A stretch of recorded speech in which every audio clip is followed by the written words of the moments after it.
भगवान ने जब कुत्ते को बनाया तो कहा कि तुम्हें लोगों के दरवाजे पे जाके भौंकना है और इसके लिए मैं तुम्हें 20 साल की जिंदगी दे रहा हूं। कुत्ता उदास होकर बोला, भगवान मेरी जिंदगी के लिए तो 10 साल ही बहुत है, 20 साल जीकर मैं क्या करूंगा। भगवान बोले, तथास्तु।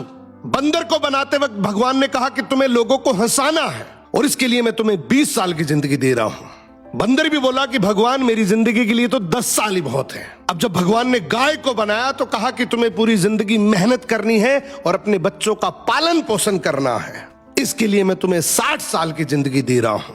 गाय बोली कि भगवान 60 साल जीकर मैं क्या करूंगी, आप मुझे बस 20 साल ही दे दीजिए। लेकिन जब इंसान की बारी आई तो भगवान ने कहा कि मैं तुम्हें 20 साल की जिंदगी दे रहा हूं जिसमें तुम्हारा जो मन करे वो करना।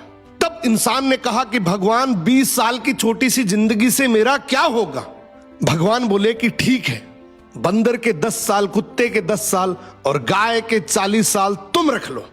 इसीलिए इंसान पहले 20 साल खूब खाता पीता और मौज करता है, फिर 40 साल उसे गाय से मिले, उनमें वो बहुत मेहनत करता है और अपने परिवार का पेट भरता है।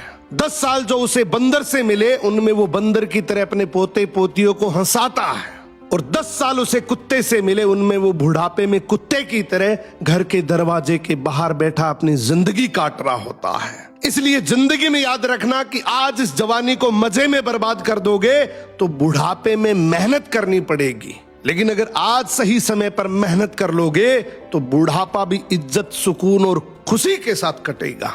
शेयर करो ये रील अपने दोस्तों को ताकि वो भी समझ सके कि जवानी बर्बाद करने के लिए नहीं बल्कि मेहनत करके कुछ कर दिखाने के लिए होती है।